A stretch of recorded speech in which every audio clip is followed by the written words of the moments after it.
Good evening, everybody. We're calling this meeting to order. Please rise for the pledge. I pledge allegiance to the flag of the United States of America and to the republic for which it stands, one nation, under God, indivisible, with liberty and justice for all. Roll call, please. Yes, sir. Gary Havner. Here. Susan Mitchell. Here. Bonnie Takayuchi. Here. William Clark. Here. Bronwyn Rowntree. Here. Chris Scanlon. Here. And John Michelle Tizarina. Here. We have a quorum.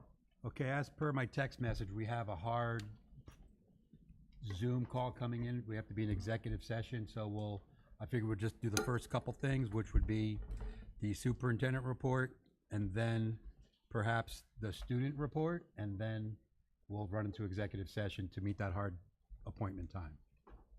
All right, so Jared, turning it over right to you. Sorry, jumping on you. No, very good. Thank you Okay, so sorry. much. I'll begin our superintendent's report just highlighting our district mission. The mission of the Tuxedo Union Free School District is to engage students in the pursuit of knowledge for academic success, productive citizenship, and the development of personal potential in our diverse and changing world. Working together, students, parents, school staff, and the community provide a safe and secure learning environment where our teachers deliver instruction to meet the needs of each child, and the Tuxedo STEM Academies prepare students to meet the challenges of a rapidly changing global information, communication, and technology-based society, striving together for individual success in a global community. It has been a wonderful opening to the 2025 school year. We were able to welcome back our staff to campus with our conference days at the end of August, and eagerly welcomed our students back to GGM and GFB just after the Labor Day weekend. And we are now in full swing of things in our third week of school here. I'll begin my remarks here with a great new addition to our school community is the school board ex officio member. And we welcome Kaylee Donnelly as our first school board ex officio. Welcome.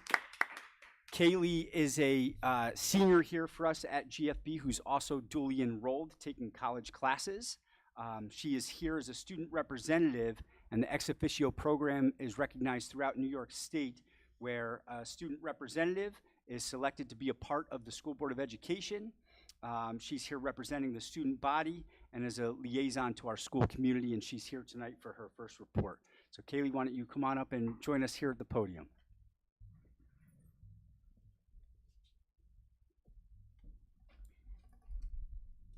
Hi, I am Kaylee Donnelly, and for the coming school year, I will be your ex officio / student liaison to the school board. I would like to thank the board for the opportunity to work with you this year, and thank you for helping me participate in the introduction to New York State ex officio school board members this morning. It was truly a wonderful experience, and I was able to better understand my duties here as student liaison.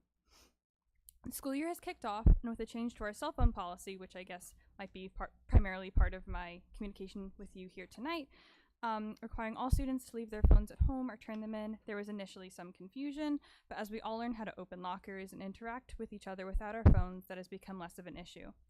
Our fall sports have also started, with our girls varsity volleyball team starting their first game last Monday at Port Jervis, and cross country already having their first meet for both boys and girls at Beacon City.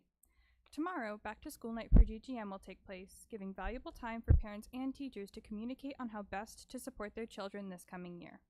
Next month holds a lot for students, parents, and teachers. Next Tuesday, we have our first day off for the year for Rosh Hashanah. Then next Thursday, we have GFB back to school night, and we will have an assortment of spirit and awareness days, as well as drives to help gear up for the school year, support many important issues such as suicide awareness, and to contribute to the local community. Then, as we go into October, we have our October SAT to kick the month off on the 1st, with a financial aid night to help parents and students applying to college soon to better prepare for their future that night as well. I know a major part of my role here is helping to give the students a voice, so please let me know anything that I can help you with and any topics you want to know more about from me or my fellow students. Thank you for your time. Thank you. Excellent, thank you. Well done. Great job, Kaylee. Thank you. And for our board members as a liaison to the student body, I know we have a full agenda tonight. Are there any items that you wanted information from Kaylee on regarding student perspective or anything that you wanted her to consider bringing back for our next meeting. And if you don't have that now and it comes up through the night, we'll meet periodically and I can share that. But I wanted to give you that opportunity. I might have a question. Yeah. I was just meeting with Walter, and we're discussing investment clubs. I was curious if, from your take, if you've heard of any interest in investment clubs for the school. Meaning like somebody has like a fake stock portfolio to learn about. Have someone teach them or Stocks help and stuff like guide that. them on. Yeah. I mean, personally, I haven't heard anything. I am only actually at Tuxedo for about half the school day as I'm doing my dual enrollment classes in the morning. But I can ask a few of my classmates and reach out to see. I do have mostly classes with the same like 4 kids because that's just kind of how it is now. But I can reach out and see if anybody is interested in that. I can definitely ask around for that. I think it can be fun for you guys, and also it's a great way to start life, life skill, and for anyone who might be interested in finance down the road. But I think it's a skill that benefits everyone. Yeah, I'll definitely ask around. It's fun for me.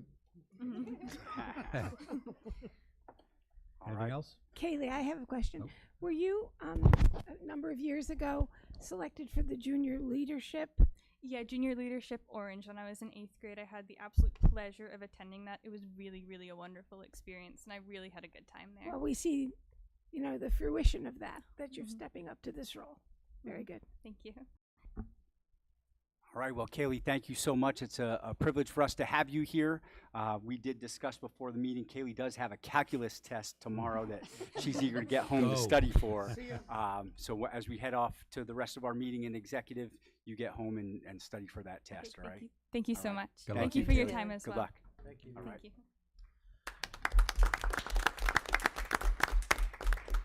you. Okay, keeping an eye on the clock, we agreed that we would deviate a little bit from the agenda. So in a moment, I'm going to ask for a motion to go into executive session to discuss some legal matters. When we come back from that, the plan is to, if the session looks like it's going long, we might break it up into 2 sessions. Hopefully it will be short and we'll just have one early session. When we come back, we will definitely be taking action from that executive session. Then we will go back to the agenda, approve it, and move on through the other agenda items. When we come back, we'll also do I see a bunch of people here, so if people want to make public comment, we'll do that right after we come back. So do I have a motion to go to executive session to discuss these legal matters? So moved. Second? Any discussion? All those in favor? All right. Dante, so we're going to need that computer up so that person can.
Good evening again, everybody. We're back from executive session. Do I have a motion to return from executive session? So moved. Second.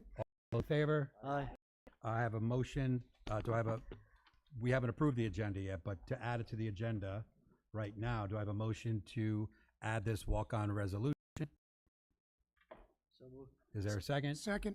Any discussion about this? Okay. All those in favor? Aye. The resolution reads as follows. Gary, I'm sorry. I'm voting no. No, that was to add it to the agenda. Oh, I'm sorry. I'm sorry. Okay. You're okay Yes, to add it yes, to the of agenda? course, yes. So that's unanimous, okay. So the resolution is, be it resolved that the Board of Education hereby authorizes the board president to sign an agreement to settle the litigation of Roy Reese and Dolores Terlecki versus the Tuxedo Union Free School District, pending in the United States District Court for the Southern District of New York, docket number 7:23-CV-09442-VR, as presented to the board at this meeting. A copy of said agreement shall be incorporated by reference within the minutes of this meeting. Do I have a motion to pass this resolution? So moved. Is there a second? Second. Discussion on this? All those in favor? Aye. Aye. Aye. All those opposed? No. Motion carries. Do my math right? You were a yes, right? 6-1. Yeah, 6-1. Okay. So we're going to do a couple things out of order because we had certain hard people calling in at hard times. Some people are here for certain things, so we're going to do a couple things out of order if there's no objection, and then continue on the rest of the items. And we do have to go back to executive session. We'll do that at the end. Yeah, but we haven't yet. Gary, I That's okay. thought we had agreed to give a brief explanation of what that settlement Yes, is about. yes. So there was a lawsuit, as I mentioned in the resolution. That matter has now been resolved. However, as per the settlement itself, the terms of the settlement are to remain confidential. We may or may not speak about this incident in the future as individuals and or as a board member, and I presume that we will, whether it's tonight or in the future. However, as far as the terms of this agreement, nothing else will be said tonight, and that's all we're going to say about accepting the settlement. So this lawsuit, once I sign this document, will be over. And I'm signing that document right now, so I do not forget.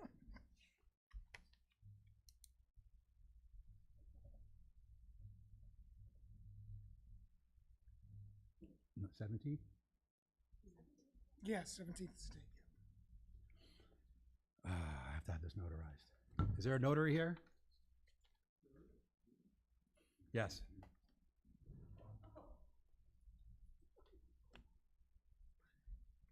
Is there a fee for this?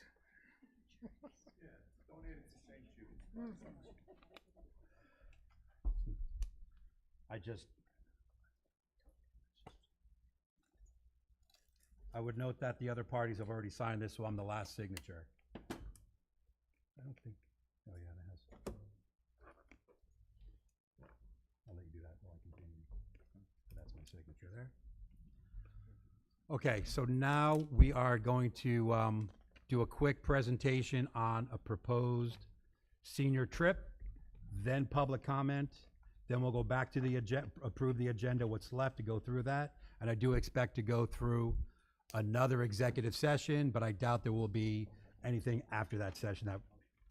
So just so everybody knows what's going on the next couple sessions. So the next item is presentation about a proposed senior class trip. All right. Mrs. Hines, if you want to come up to the podium here, I'll just sort of set the table, and then if there's any discussion or questions, you can help guide me along. Ms. Hines, I'll point out, had a volleyball game this evening after a long day at work, and graciously agreed to be here tonight in case there were any questions. Normally, this is more towards an end of the year item for us, but this year's senior class is electing to seek approval to head back to Florida, which was a pre-COVID staple tradition here at Tuxedo, as it was at many districts. So we are looking for the board's consideration and approval for our seniors to head likely in March. We're still navigating some of those dates at the end of February, beginning of March, down to Universal Studios. So the travel agent that we are working with is actually also the travel agent that Chester Academy works with for their Universal and Disney trips every spring. So they did come highly recommended from their senior class advisor. We are just waiting to see, like, once we hopefully get approval, the trip advisor will then establish which of the weekends, either the very last weekend in February, which is also the first weekend in March, or the weekend after that is the cheaper option of the two, the more affordable option for us to travel. The nice part about that is that it sits far enough ahead from any AP exam so that it shouldn't impact any learning, and far enough away after midterm exams as well. It will sit in between the sports program seasons, as well as it gives the drama or the musical department the ability to be a little bit versatile in establishing their spring dates for production. So that's, historically speaking, that's when that's when the seniors always went from 2019. For at least the prior 20 years, was they always went to Disney Universal combined. So my group of seniors has been asking me quite voraciously about it for the last year. So I'm just trying. I always try to do what's right by them, and I say it's your trip. I am just the vehicle to help you get there. So let me know where you want to go. And that was the unanimous decision. So if you have any questions, let me know. How many students 15 out of the 20. and how many chaperones? 2. What was the second part, William? Oh, I just didn't hear it. Approximately how many years had we gone to this before COVID? It wasn't like 1 or 2 years. It was. No, approximately at least 20 years. Okay. Yeah. Will the I'm going to students, say at least 15, 20. Sorry. will they be fundraising Oh, on their yes. own for this, Yep. or okay? Is there support coming from the school as well? Yes, a little bit. Yes. I have a guy I have come down that has worked previously with the last 2 senior classes, as well as works with my volleyball program to fundraise, and he's waiting in the wings. I told him today, I said, you might be coming down next week. He's up in Saratoga, and he goes, just let me know, I'll be down there. So we're ready to hit the ground running. So Ms. Hines, I'll highlight for the board, the cost is roughly about $1,575 per student. That is before any kind of fundraising effort happens. Ms. Hines thinks that cost could be reduced by at least half. at least half, yeah. If the students are active in trying to achieve their fundraising goals, it really shouldn't be a problem. Is this comparable to the cost for the trip to Boston last year? No, it's significantly more because of all the travel and the time that they're away. The cost ranged between like $600 and $800 when they were going to either Lake George or Boston. But the fundraising effort, we have more time now planning. So we hope that the seniors that would take advantage of that can get that even down to like the $500 mark. Absolutely. As a district, we have a board approved in the budget line for field trips. And generally, we would allocate about $2,000 to offset the cost of travel. So we would look to do that to help offset the cost for the chaperone, the adult chaperones, because that cost would then be embedded for the kids' Right. price. Correct. So we would still seek to do that through our field trip line. So that would be the district contribution. So, and then if it's approved, then Ms. Hines could work with the travel agent and the kids to nail down the exact dates and the trip duration, whether it was 3 nights, 4 days, or vice versa. Yeah, So the 15, apologies. Thank you. The 1575 is currently for 4 days and 3 nights in terms of the trip. So I just want to be clear. So bookkeepers. the district contribution is going to remain the same as it was last year. So the kids are picking a more expensive trip, but then that's on them to figure out how to get it. Okay. Yeah, either family contribution or fundraising. Okay. Yeah, so we're just approving the general concept so they can start Got it. Got doing fundraising and planning. And the 4 days, how many of them are school days? Yeah, we would be going on a weekend to make Has sure. there been a meeting with the parents to discuss the cost and? Now, there has been information disseminated through the kids with sharing with their parents. And everyone is aware. put it that way. They've been briefed. They've been briefed multiple times. Yeah. So just to make it official, do I have a motion to approve a senior class trip to Universal Studios, Florida this spring? Second. Oh, there was a motion and second? Any other discussion or questions at all? Okay, all those in favor signify by saying aye. Aye. Motion carries. Thank you, everybody. One last Thank question, you. how did we do today? We're playing again on Friday. Okay. So, and Good that's luck a on home Friday. game, and that's a home game, and we should be starting at 4:30. So, if anyone's around, come catch a game. Okay. All right. Thank you. Thank you, everybody. Thank you. Thank you. So one last thing on consent to go out of order is public comment, and then we get back to the agenda and end with an exec session. If there's no objection, public comment, let me, is there anybody here for public comment?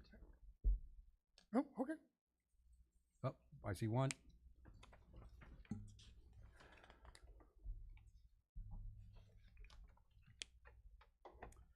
So for the record, we are now moving into public comment session. If any members of the public have any questions or comments, please raise your hand, wait to be called on by the board president, and then state your name and address. Someone's at the podium. Sir, please state your name and address. You're not entitled to my address. That's not the law. But my name is Daniel Castricone, and I do live here in Tuxedo.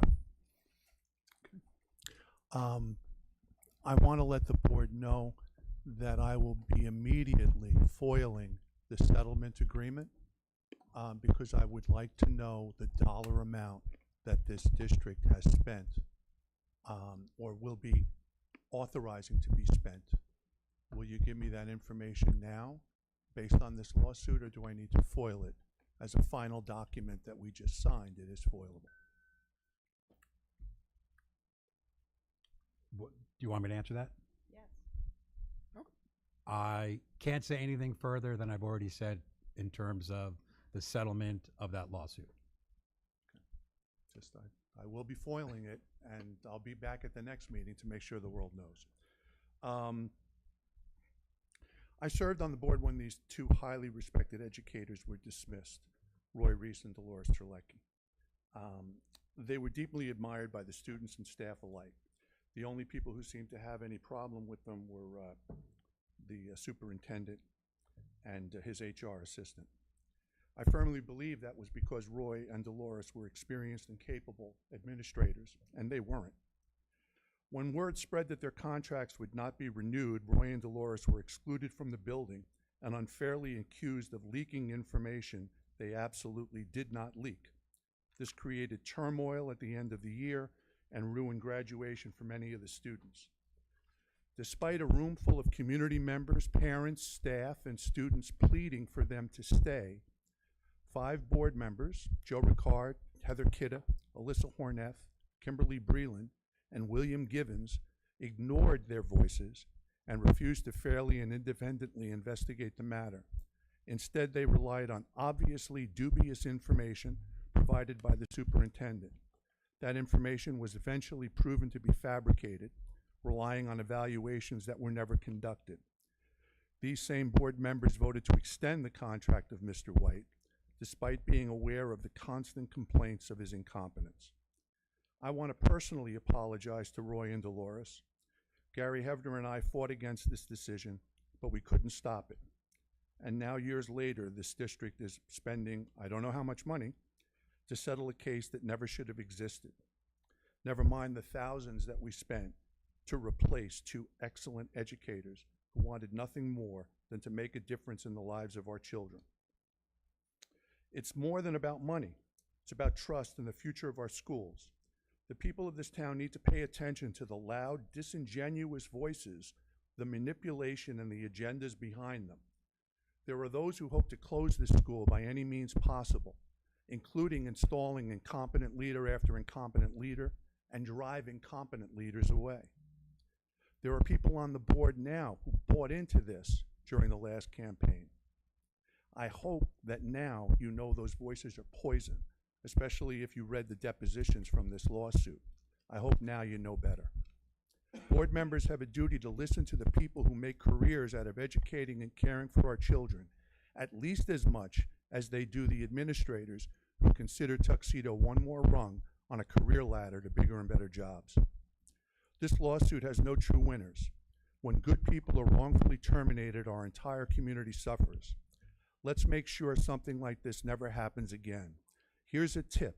When everyone in the school, the students, the teachers, the staff, the parents, love an administrator, and the superintendent and a discontented teacher or doesn't, look deeper into the whys, and you'll have to avoid sitting for hours for depositions like I did, or perhaps having our insurance premiums double, which I think they probably will after this. Thank you. Thank you. Thank you.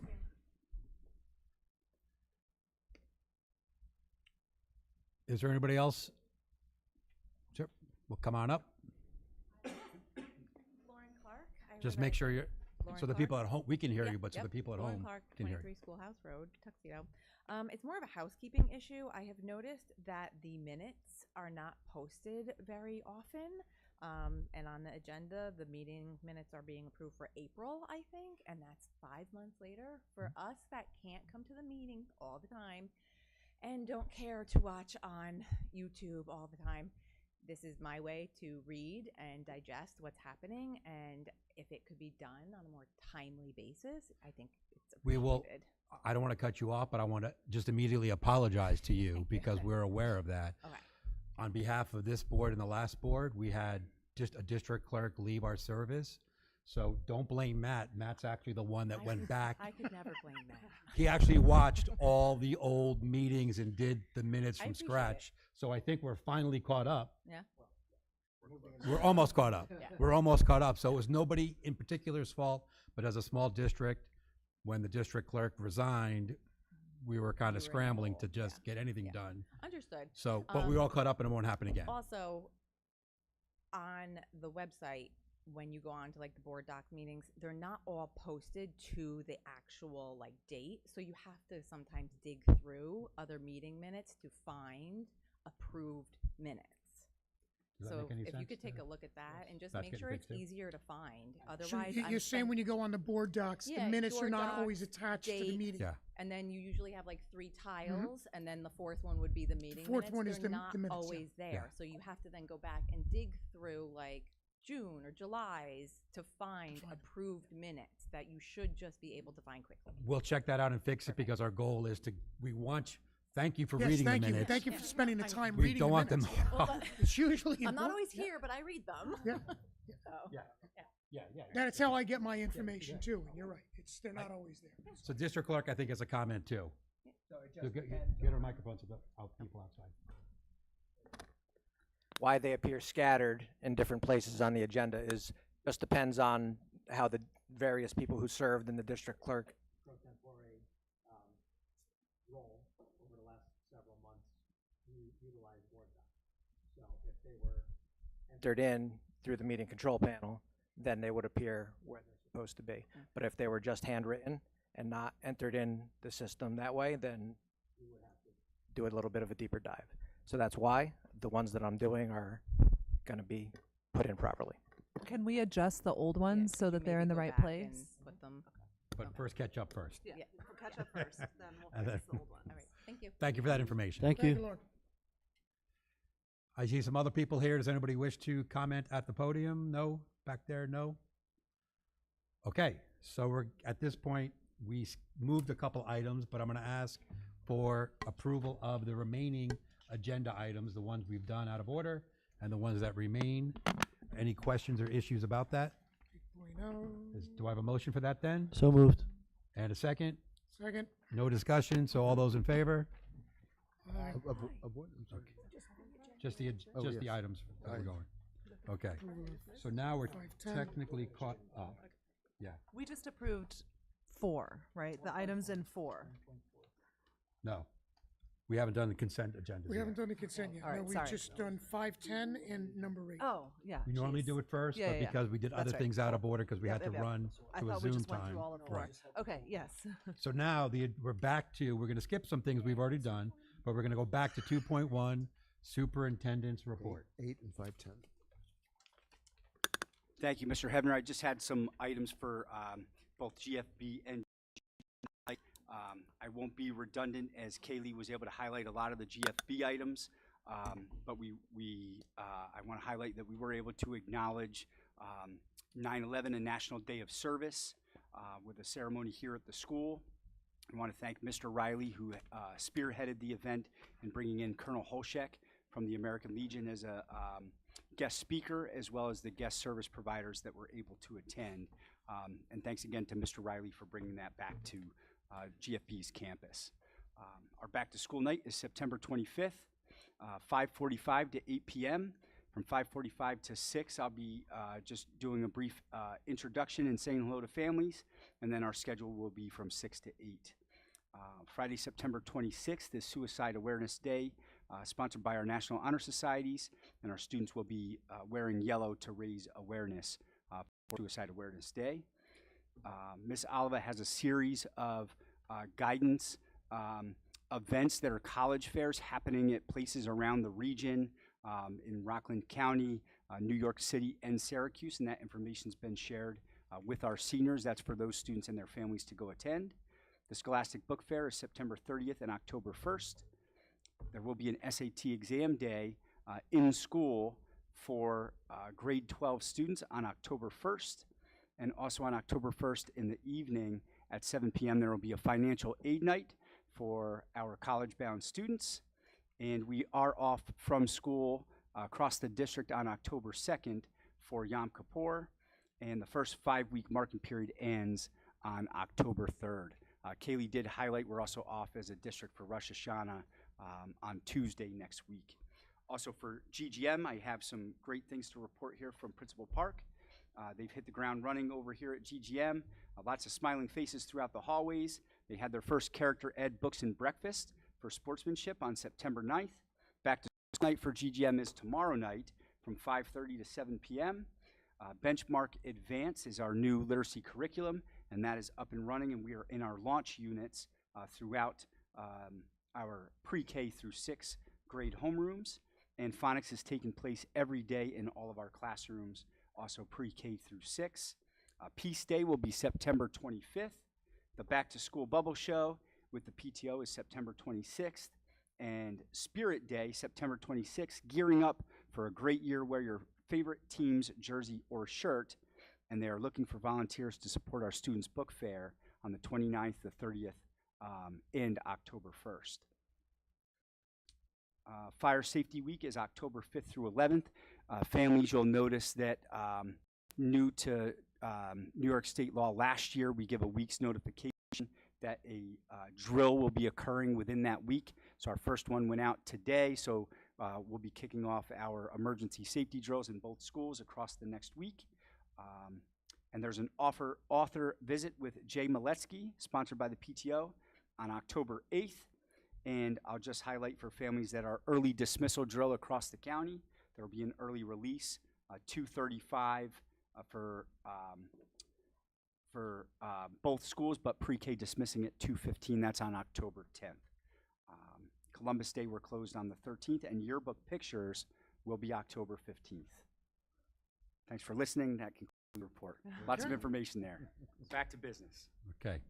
Thank you. Thank you, Jarrett. 3.1, committee reports. We'll run through them quickly. If the chairperson can just remind everybody the name of your, or I'll say the name of the committee, but whatever update you feel is appropriate. And I'd ask everybody to remember that we should be doing written reports so they can get put into the meeting minutes and so the public has access to them. So health and wellness first. Okay, so the Health and Wellness Committee had a meeting last night, our first meeting. We had, let me think,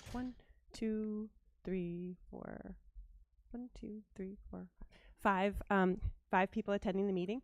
Basically, it's just an organizational meeting where we talked about what our mission is, what our goals are going to be. We focused on bullying and zero tolerance for drugs as 2 top topics that we want to learn more about, how our school addresses those issues, and basically we're in the information gathering stage. We're going to be talking, we didn't set a date for our next meeting, but we discussed our schedules and what would work best, and that we're going to be on a once-a-month basis. And we're going to have the option to do virtual for people who makes it easier for them to be able to attend. We still have room for committee members, so it's still open if anybody's interested. And as far as the meeting minutes, I just wanted to clarify, can I email them, or do they need to be handwritten? Well, two different things. There should be meeting minutes from the committee, and that can be whatever. It doesn't have to be as thorough as our meeting minutes are, but that's one thing. But there should also be a written report for this meeting. Got it. Right. So okay. One can be part of the other one, but kind of what you said, like a little summary. Okay. So if someone doesn't watch this, they could go and see your Sure. report for September or October, November, et cetera, from each Okay, committee. so I'm going to give you 2 things. I'm going to give you like Yes. a report, Right. which is what I'm saying now, and then I'm going to give you the meeting minutes. Yes. Got it. Because they'll become part of the minutes and they'll be posted. Okay, thank you. Any questions? Okay, student experiences. Yes. So we are meeting for the first time this coming Wednesday, a week from today at 7:30 here at GGM. We have committee members, but we always welcome additional people if anybody is interested. And our committee will be looking at academics and extracurriculars. At that first meeting, we will talk about setting goals and priorities and organizing to go forward with anticipating meeting once per month. Okay, and so same things for the reports. Yeah, and- I'll get okay, that to you, got it. Contingency, I'm sorry, outreach, Bonnie, sorry. Okay. We have not met in person yet, but I have contacted all of the community volunteers by phone, and the feeling seemed to be that we wanted our first meeting to be in person, and then probably doing some sort of virtual maybe after that, if that works best for people. We have already started as little subcommittees working on some of the things that I had identified as initiatives. One of them is to get the physical plant ready for visiting when families perhaps come to tour the Tuxedo Reserve, or a new family is moving into the district. So along those lines, I've already met with 2 teachers to identify in the high school building some areas that might need some sprucing up, maybe artwork on the walls or displays of some kind to make them more visually attractive. And we also worked on the senior lounge. The senior lounge has been a tradition for years, but it has kind of been a movable feast. It's been in so many different places, I couldn't even rattle them off. The place that was established last year needed a good cleaning out and reorganization, and we 2 students, 3 faculty myself and 2 faculty members and the custodial staff did that one Friday afternoon, and we're not done, but it was well received by the seniors, and it's not an eyesore if somebody were to stop by and tour the back hall where that lounge is. It looks like a welcoming place for the seniors. And then I'm going to read this. As a beginning effort to promote our academic successes, we've worked with Mr. Kamar and the guidance department to generate letters that will be going home to students who achieved mastery on 1 or more Regents exams. And that's, that the parents understand that, the significance of that, and that hopefully word will continue to spread through the district that good things are happening academically here. So that's my report. Bonnie, I do have a question. Is part of the agenda going to be to update the award plaques and to update the sports accomplishments in the gym for the Yes, various that's under sports the teams that preserving our past portion of our mission. So yes, that's absolutely All right, thank you. part of it. Anything else? Okay, Jean Michelle, contingency budget? So I have shared with everyone here little flyers. One which has the budget comparison from. We're looking at the first voted budget, which had been voted down from earlier mid this year, and then the contingency budget that we're working with currently, since that was voted on in June at the board meeting end of June. So I'd like to briefly explain the difference between the original 25-26 school budget, which did not pass, and the contingency budget we are now presenting.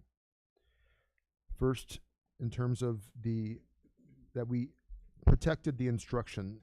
Teachers, classrooms, and student learning are fully funded in both budgets, and instruction remains our top priority.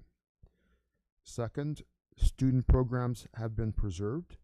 Sports, arts, music, and extracurricular activities remain funded at the same levels.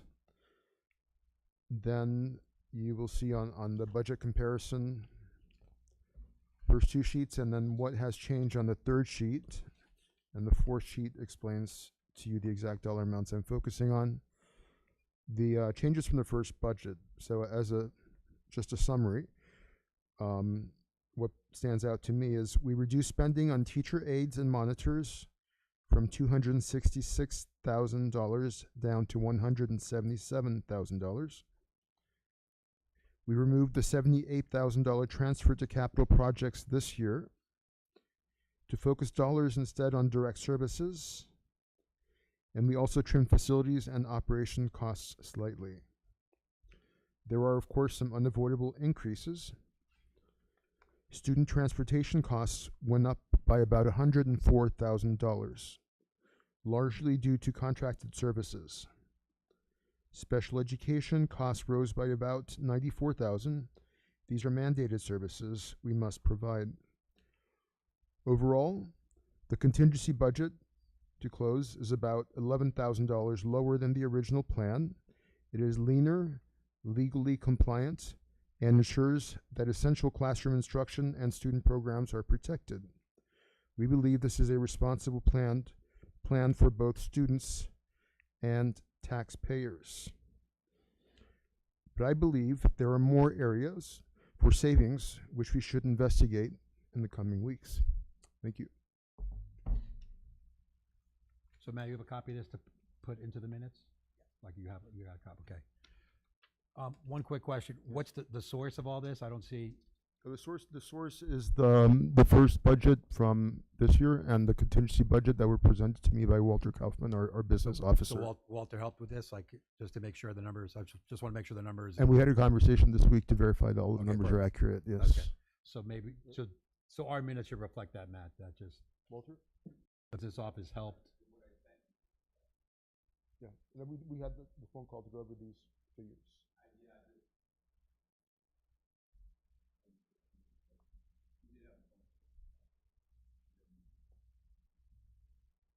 All right, so I'll just ask Walter, but when you can't do it now. Yeah, whenever you get a chance. When you get a chance, maybe just make sure, because if we're going to publish this, I just want to make sure the sources are correct, that's all. Two sets of eyes. Anything else for? Nope. No, just generally speaking, the special ed obviously it's a very floating number. And what do we say, $94,000, right? Approximately. That could, that's for all in-district students, correct, Walter? Yes, Hypothetically, if we're saying that, then, I'm not asking for specific numbers. I'm just saying that in general, as the needle moves up and down with special ed, kids come in, kids come out. Kids go out. But And this is for the district-wide, so they don't necessarily have to be in this building and our kids. They could be at, say, the Tuxedo Park School, or they could be receiving services at home, yes. if they're homebound students. So this is a number that doesn't necessarily reflect kids coming in and out of this building. It's what we're legally required, Yes, that is district-wide, meaning within the confines of this this district? Yes. Okay. These were the two documents. This is on the website as well. This is the first. So I just want, if I'm just trying to think of a person looking at this online might have a question, so just say that for the record. Okay, So it's on the record, just so it's on the record. Walter, right, everything here is online. The documents. Okay. Okay. Yeah. That's exactly what I shared with you on the phone. We went through the numbers. Remember, comparing last year's and this year's. Sorry, this I didn't get a chance to go through when you sent Okay. it. Okay. It's just a graphic of the numbers that are verbalized and written down on the last page. Yeah. So for the public, these figures are from in comparing the first budget that had been voted down in the spring of this year, and then which is online in public documents, and then the contingency budget that passed at the end of June. All those numbers are in there. Any other questions? Okay, so we'll still submit this, but just if you could just check when you get a chance. And I'm not sure if we ever made it an official committee, but the fifth committee to now was going to be policy and procedures.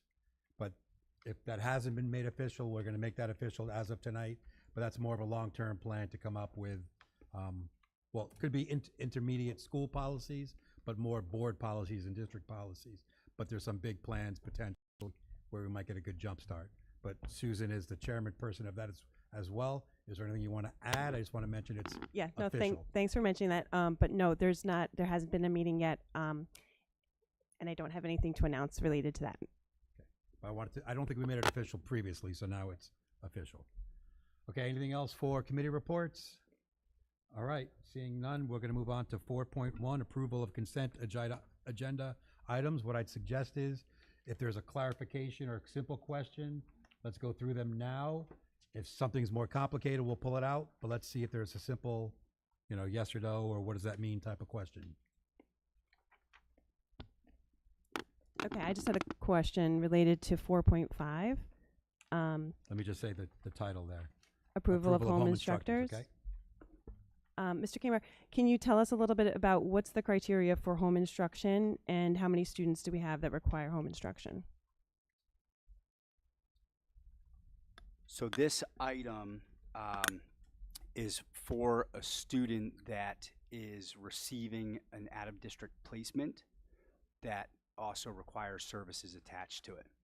So this home instruction that you see here, typically when you have a student on home instruction, we would go with the teacher of record, teacher licensed, then we would open it up to anybody across the district, and then we would have to seek an outside district candidate, just in terms of the process for home instruction. So these two folks would be providing those services for this student while they're awaiting placement. Got it. Thank you. Jared, was this a budgeted item last year? And what did we spend last year in this? I don't have a total number for home instruction costs, but I could get that for you. Okay. Also, is it contractual? The number last year is at $50 the rate. It's now at 55. Is that contractual? Contractual. Okay, thank you. Can we just pull 4.9? Because I don't recall discussing that. That's the public relations specialist stipend. Just because this is the first time collectively, I think, that we're seeing the names attached to that. So I just want to discuss the personnel issues. Okay. Do you want to do that? I think we should do. I mean, it's a personnel matter, right? So it should. Yeah, but I think Jared can at least explain a couple broad things on how we got there. So I see that there's 3 people who are receiving stipends. I don't believe the total stipend amount has gone up. I think that's what it was last year. But how did we arrive at those three individuals? And do we have, to the extent we can talk about this publicly, do we have an understanding of how their duties will be divided?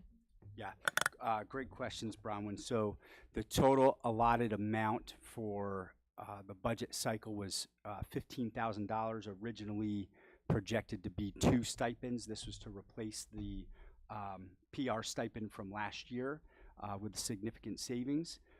So the total amount, $15,000, we had initially thought that would be 2 people filling that role. We posted those positions internally. We got a multitude of candidates, interviewed over the last week, and landed on 3 candidates with some outstanding skill sets that we think will serve us quite well. PR, obviously, including the public relations of district messaging, the our maintaining our current website, as well as all of our social media. The social media lift is attending events, getting the footage or photographs, putting then the content and copy together, and then the posting of that material online. So the 3 candidates that you see possess the skills and availability that would allow us to maintain events throughout the school day as well as after hours. So are they dividing up these tasks it's like task category by task category, or are each of them taking the whole pie but just at different times of day?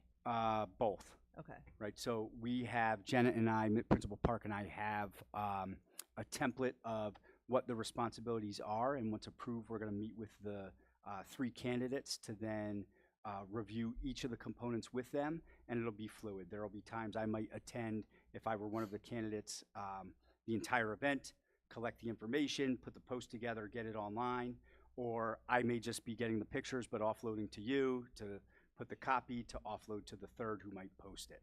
Okay. So it's gonna have some fluidity to it, and it's gonna largely depend on the availability during the day of when the event's happening. And who's overseeing this whole project to make sure that it all happens? Yours truly. Okay. Principal Park and I, depending on the building, the event, what's happening, we'll have oversight of it. Okay. And the process you just described, the 3 individuals were explaining that and they're good with it. Yeah. Okay, correct. Cool. We don't need to pull it then. Thank you. How many people applied for this role? Actually, it was those 3 that applied. Or did any other people approach you or apply as well as these 3 people? No. No one else approached you or applied for this role? Correct. Thank you. Do we need 3?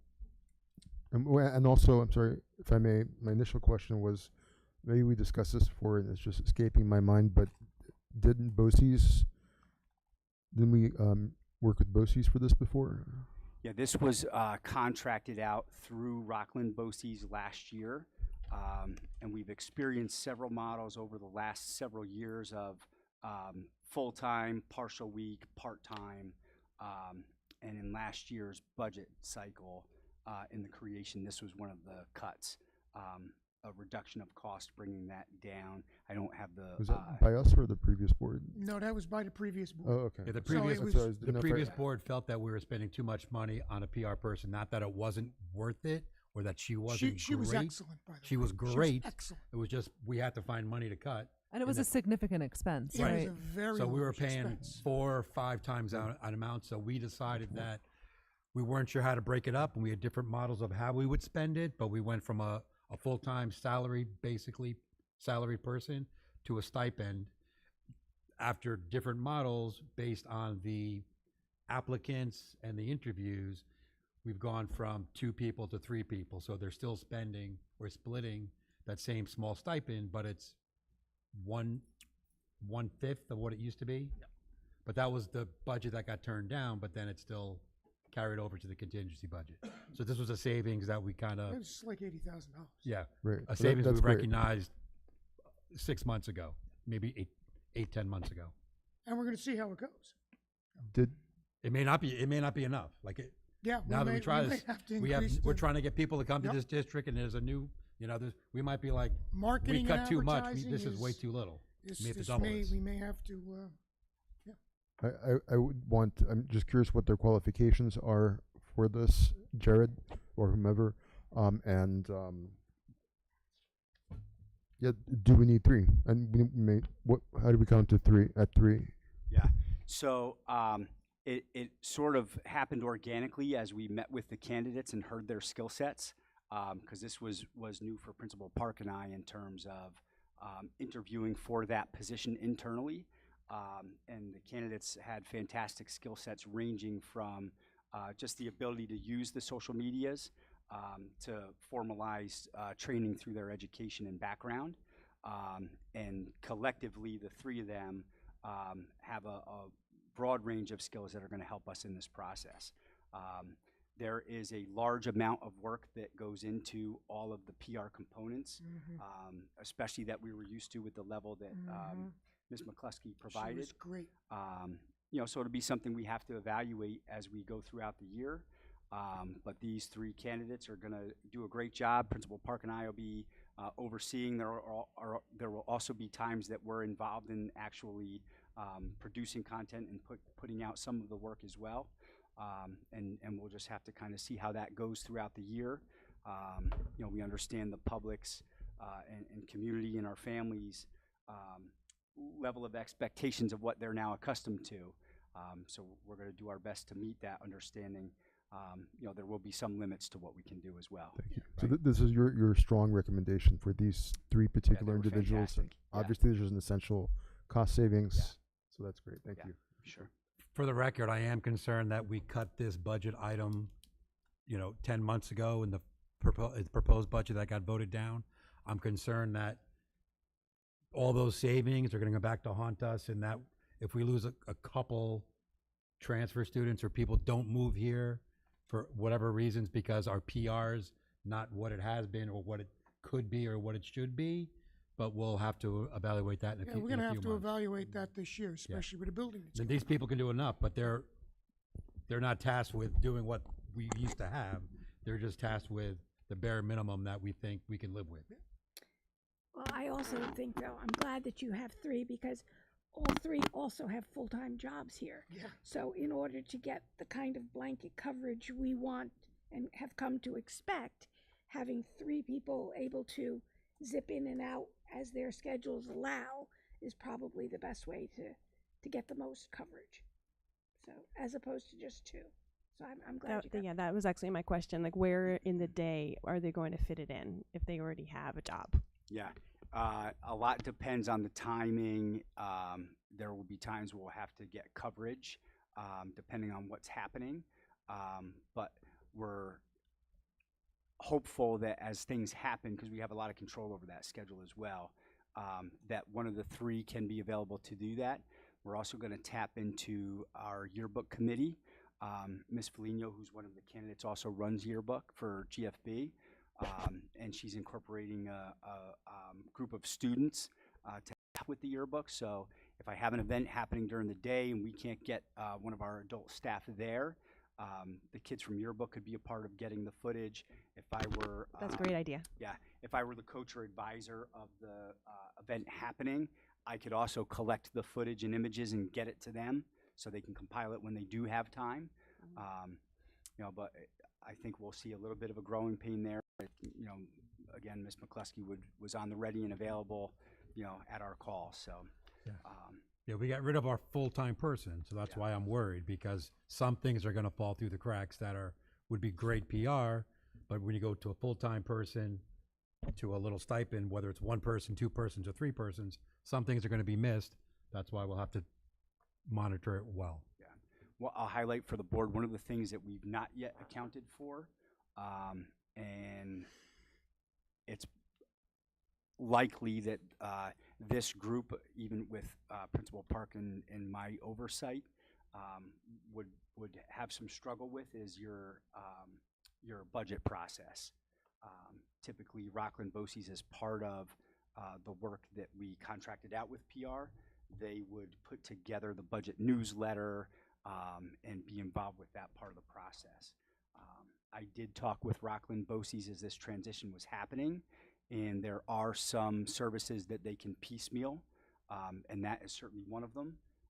So as we get closer to budget season, that may be a consideration for the board of we want to navigate that process. So. Thank you. Anything else on this topic? Sure. Or something A else? different one. 4.7? Which one? 4.7? 4.7? Stipends for extra classes. Yes, please. These are all contractual, correct? Correct. So we really don't get to pick the amount or the classes. If we're not hiring another teacher, teachers are doing, again, we have to make cuts. The public voted down the budget. We have less staff because of that. we still have classes to teach. So by contract, we still have classes to teach, and the amount that we pay teachers to teach extra classes is all contractual. So that's fair? Yeah. That's fair. And then the SAT prep, is it standard to pay someone to help the students with their? That's a class, regardless of the name, it's a regular class. Okay. Yeah, it's a standard class. Do you want to explain though how the 0.5 became this? It really doesn't impact the budget, right? Yeah, so these course offerings were a result of, we had a 0.6 science teacher that as part-time was filling 3 sections for us, and we were able to get that down to a 0.5 with our earth science class, our lab, and our 8th grade science. And we had posted and tried to fill that position throughout the summer. That teacher took a full-time position in another district. And you know, there is a looming teacher shortage out there. I've been in pretty regular contact with BOCES trying to fill some of the openings that we have currently. Science is a really competitive market right now. Speaking with BOCES and the Mid-Hudson Study Council, it's worth mentioning to the board, they're already anticipating within a 4-year window, there's already currently not enough students in the education certification programs right now to fill the projected retirements across the region. So they're already predicting the shortage 4 years out. So we've experienced a bit of that early on with our science opening, with our foreign language, with E&L. They're just really tough certification areas to fill. So after uncovering lots of stones this summer, we were unsuccessful in finding a candidate. So these staff that you see here graciously agreed to take on extra work to fill pieces of that opening. So these folks are collectively filling that 0.5. And I think we realize about a $3,000 reduction of what hiring somebody on step 1 would have been to what the teachers are able to fill. So it's actually that's great. Yeah. Right, so it's actually. So we should be saying thank you. Don't quote my number, Well, but I think that's accurate. We're asking the teachers to do a lot, and they're going to be worn and torn throughout the day doing this. So that's not good, but on a pure budget evaluation, we're actually saving money. And I assume it's good for the public to know with that, having your confidence and ours, that these are the best people for the job. It's not just because they happen to be working at the school and are getting extra money from, side jobs that we were throwing around. These are the best individuals that you're finding for positions that are needed. Yeah, and that's a great point. On the upside, it's our teachers with our kids, where sometimes you get an unknown with a candidate coming in. We know we're getting a great product here, so. Thank you. Yeah. And the Thanks. college and career readiness teacher should be promoting everybody who's interested in education become science teachers, because you're guaranteed a job for the rest of your life. Other items? I would just like to publicly thank the teachers for stepping up Yes. and agreeing to do Yeah, this. this was a kind of an arm twisting, half volunteer, people stepping up to do something they don't have to do, and On behalf of the we shouldn't have to ask, but we did. So thank you to all of them. Yes, thank So- you. I do have one other question. These teachers that went out of their way to teach an additional class, did they lose? Did they still have to do a duty by going out? They're going to have another prep. Yeah, they So- don't have to. There's contractual language around how that's structured. If there's nobody else to fill a role that's needed in their collective bargaining agreement, that can take place. We are doing our best effort to avoid that, because, as Chris pointed out, that's taking on an additional prep to some of them when they teach 5 classes. Might already have 5 preps for the public. That means they're not teaching 5 sections of the same class. They're preparing to deliver 5 different sections within their caseload, and now taking on additional work. So to Chris's point, where we can alleviate a duty for them to be able to find time to put that in, we're certainly doing that. Okay, thank you. Yeah, and I just want to add to the sentiment of thanking our staff, and really it was posing the challenge to them, like, look, we've done everything we could last summer to fill these, and as a team, the staff figured out how to make this happen on behalf of our kids, so it was great. Ms. Hines here, they can contractually also do 6. She's highlighted doing 6.5, so even further above and beyond, so.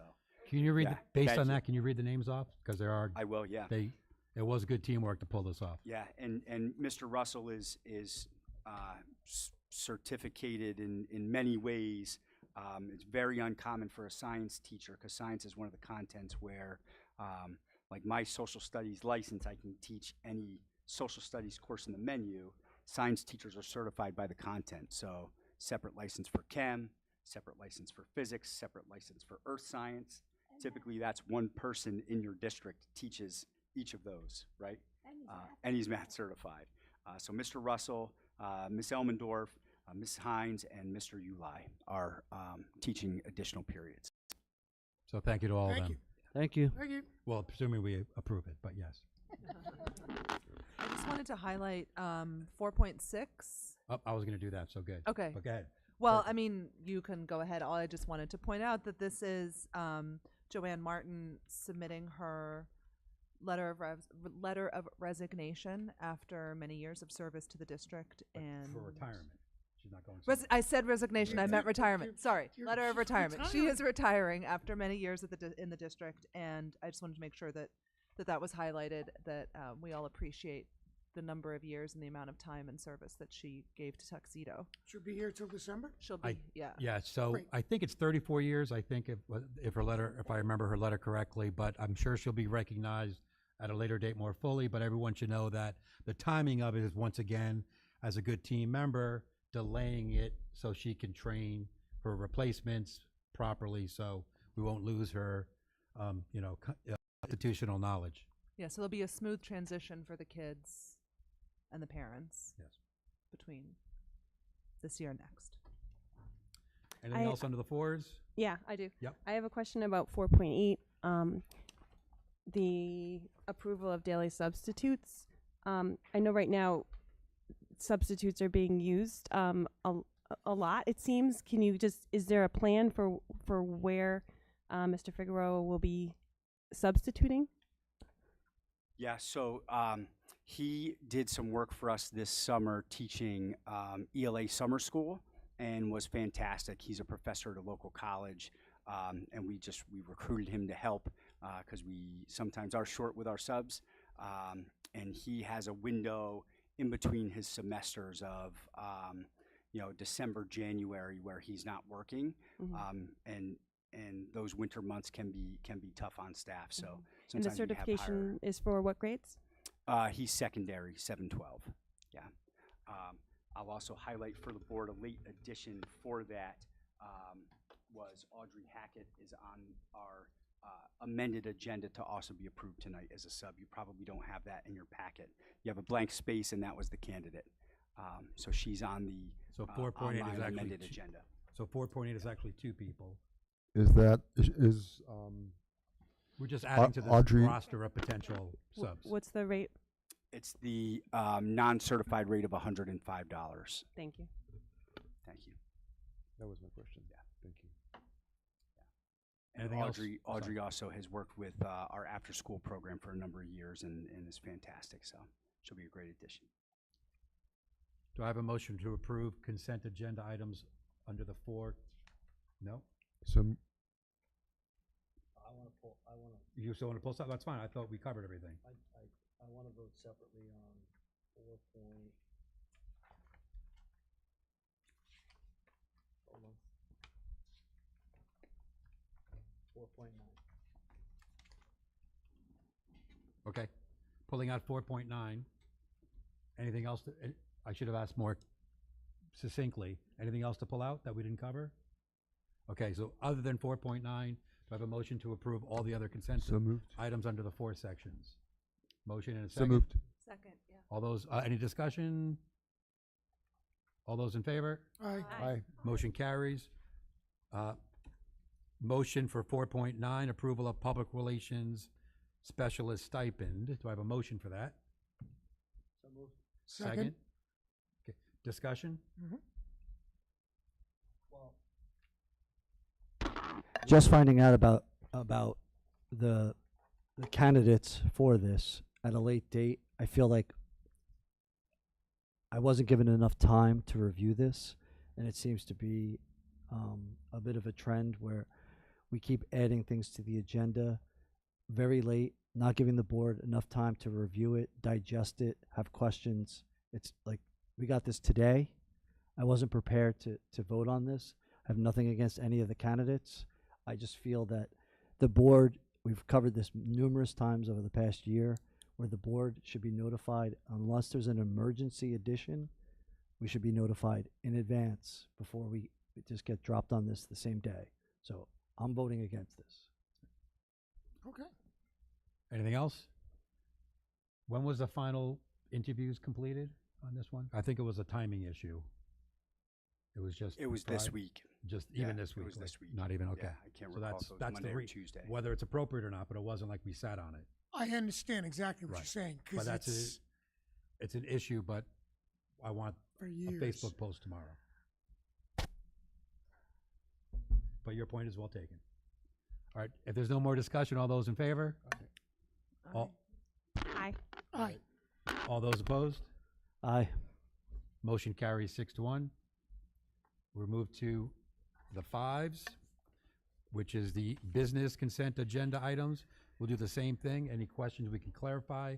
If not, we'll pull something out. So 5-1 all the way to 5-10. I would note for the public, there's more items on here than normal because Matt has reviewed a lot of meetings and has gone and caught up with our minutes. So it's a lot of minutes that we're approving. Thank you, Matt. Thanks, Matt. I do have questions on 5-1. Okay. Walter, you want to come up? That's here.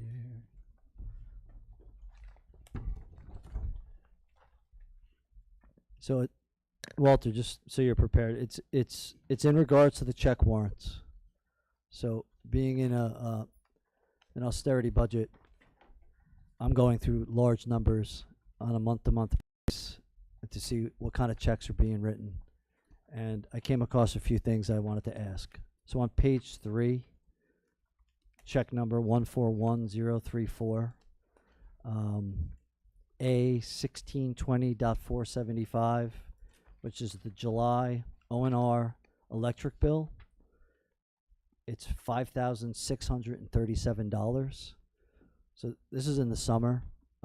I went back, I looked at last year's. It doesn't denote it in this particular report, but it looks like it's for the GGM and GFB kitchens. I understand that during the school year I could see why it would be high, but I don't understand why it's so high.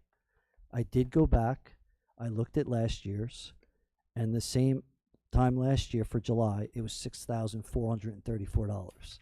I just find that number to be very, very high for a single month. And I was just, you may not have the answer off the top of your head, but going back across numerous meetings I've gone through and looked at these numbers, and it's always that high. Is it because of inefficient equipment? Are we running something on a constant basis? Because that number is just off the charts. I can definitely look into that for you. Okay. Yep.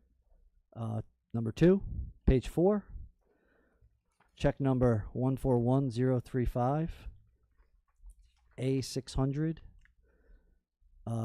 May 25, Green Chimney CSE maintenance. Is this an annual cost? I seem to recall that we approved this at a previous meeting, but is this something that we're going to need to do manually? Is this a maintenance that's an annual maintenance that we need to do? And did we go to other, you may not know this, you may need to come back to me. Yep. Did we go to other, I think we put out a request, RFPs for quotes on this. I'm just curious if this could have been done at a lower cost. The cost was, hold on, $11,241. Just to mention to everyone for the public, I'm looking at high number items, right? And this one is it kind of grabbed my attention. Maybe if you could come back, you may not know the answer off the top of your head. Absolutely. Also on page 4, check number 141037, A600, our attorney fees. There are 4 entries on there for a total of $27,000, a little over $27,000. We had overages for our attorneys of almost 100 hours over the course of last year, which is quite a big number for our budget, and that's going to eat into that. Jim, Michelle, I don't know if you actually took a look at that as part of your budgetary items, because we budget for a retainer of a certain amount of hours, and we well exceeded that. I've been looking into the legal. Yeah, I've been looking into the legal costs, and Walter and I discussed today before the board meeting, whenever the budget amounts for legal, and we had a conversation earlier this week about how typically every year there's a budget amount, and then it gets exceeded by roughly $20,000 the past few years. But no, this I had not. I think it's something we really need to start tracking a little closer, perhaps on a quarterly basis, to see where we are with our legal spending and how often we're actually utilizing our lawyers. Yep, and we're trying to bring that cost down by limiting our contact with him and consolidating our contacts with him might be a better way to say it. I would also note that some things are beyond our control, but there's 2 things to track here: the billable hours versus the chargeable hours, because they don't always. The number could be higher. Let's leave it at that. So just so you know, there's actually 2 different numbers: billable hours and chargeable hours, which are 2 different numbers. The chargeable being less than the billables. Yes. Just so you're not surprised, because you might look at one thing that doesn't make sense. Thank you. One last one. Page 5. Check 141042, A600, Town of Tuxedo. May and June, looks like transportation fuel. We spent $5,876. Chris, could you say again which number? It's page 5. Yep. Third one. Check 141042, A600, Town of Tuxedo. Thank you. May and June transportation fuel. We spent $5,876 this past year. Just to note, it is down from the previous year of $11,413. I mean, it's good that the number's reduced, but that's a pretty high number. I'd be curious to know how do we spend almost $6,000 in a 2-month period for transportation fuel? Okay. Yep. The double check. I want to say that it's not that time period. That's just when it was paid, but I'm not sure. Right. It was paid. It was paid in the what are these warrants? These are the August check warrants, but it's for May or hold on one second. But last year was for May. But last year, was it for the same 2 months, or was it for the same 2 months? It was $11,413. So it is down significantly, but it is still a big number. I'm looking at the check warrants to see big numbers that we're spending, and if there's ways that we can improve on that. Do our school buses gas up at the town facility? I don't know how it works with we have a contract with the bus company, but where do the buses fill up their tank? I don't know. I can find out though. I know we have a budget for fuel in our budget. All right, I have one last one. Page 5, check 141040. It's A2639.465, Superior Communications. There's a charge for $9,292 for annual Mattel maintenance. I looked at the prior years. I don't see this charge. It's possible I may have missed it, but it's a pretty steep charge. It looks like it's for the phone system. Okay. But that's a pretty high maintenance charge. Curious if there's a way we can reduce that cost in any way. Okay. So if you know, everything that I've brought up has a significant number to it. I'm not looking for the small things. Okay. Yeah, I'll get Thank you. back to you right away. Thank you. I had a question adding to that. The last item on page 5, I'm just curious why the GFB water bill is 4 times plus as much as the GGM and gym water bill together. Maybe you guys know that, but the GFB water bill was $2,800, and the GGM and the gym water bill combined were about $500. It seems like there's probably about the same number of people in both buildings. Older kids may drink more water. Older kids do probably drink more water, probably go to the bathroom more. Although I don't know, maybe little kids do. But that's just, those numbers are so out of whack. I was just curious. I think it's where the meters are. I think what we'll do is, okay. why don't we consolidate all these questions, because we're going to be stumping them. There's so many items. Yeah. But if there's a list of items we want to, I have the list. no, but I can send you. No, but you have a list. But I'm saying that if we want to add to it, we can do it Okay. after the meeting. Okay. If you wanted to, you send us your list, and then if anybody has things to add, so we give Walter one list. Sounds good. Chris, let me just add, anything you come up with on the legal side, I've been looking at the numbers and asking a lot of questions. I'd love to see what the numbers are, how they add up, when we get them, why it takes so long, and some of them just don't make so much sense. Well, if you look at the check warrants, it'll give you the detail of the time frame The and one what you the just and pulled what the overage costs were. So it's on the check warrants attachment. The one you just pointed out. Yes. Great. Yeah, because the overage for one of those periods, for example, was like a whole year, right? It was most of the year. Yes. Yeah, it was like for the whole year. It's not like a monthly bill. It was for the whole year, but then there was a separate June overage charge as well. Right. Is the budget for, is it 57,000 for legal fees? I think it's less. Less? I can look at it, but I think it is less for this coming year. Okay. Thank you. Yeah, you're welcome. Where were we? Anything else for the 5s? Are you good with that? You want to pull that out, or did you get your? No. Just questions? It's just questions. Good. It's follow up with Walter. I just wanted to point those out. Just some large numbers. I just want the public to know that we are actively looking at places where we're spending money and how we can go about saving money. Anything else for Walter while he's at the podium? Nope. Nope. Okay. Anything under any of the consent agenda business items? Yeah, 5.4. Okay. Question or poll? Just a quick question on the approval, proposed contract, that's the- transportation. Yep. We're working with BOCES on You could this. probably explain that a little bit. Yeah, so this contract is not actually through BOCES. It's an independent firm, but we did consult with BOCES on recommendation for the Okay. process. Fair enough. Have we worked with this third party before? Mr. Kaufman, do you know in the research if we've used TAS before, and if so, when the last time was?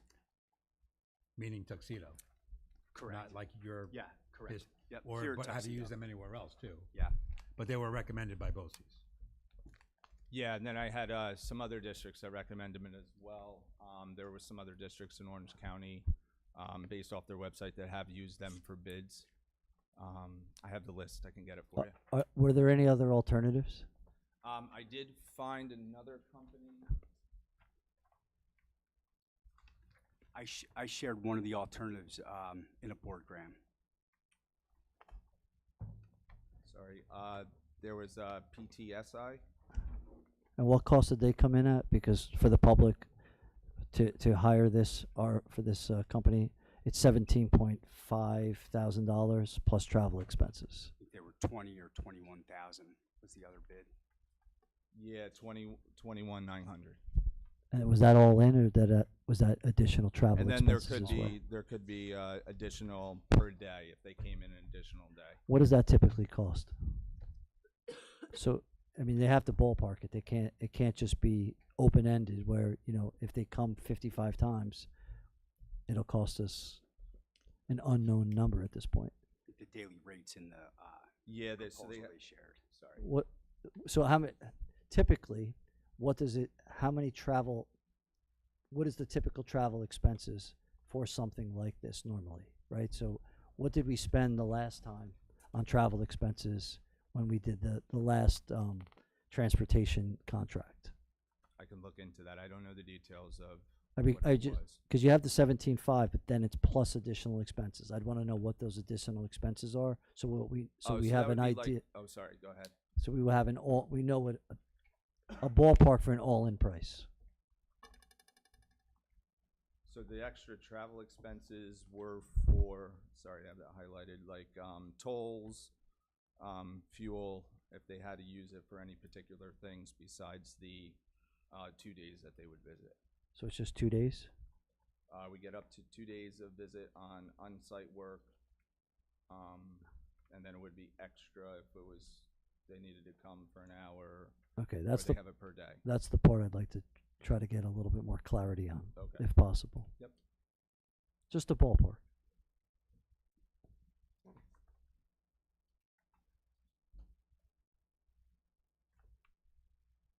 Okay, Anything that else? does me on 5-4. I'm happy. Okay. Gary, Two bidders. Gary, I just for Chris, just point of clarification. We were talking with Walter earlier. The legal fees were $47,000 in the budget. Is what it was budgeted for. The budget for this year is 47,000, right? So we can look Plus back whatever. and we'll see what the overage was last year. Should be in the budget. Yep. Okay. Anything else for Walter? Anything else for any of the fives? Are we pulling anything of the fives, or did we answer all the questions? Nope. Seeing, oh, sorry, that's fine, take your time. Put your glasses on. I don't have them. That's why Do you want mine? that's why I'm asking for the timeout.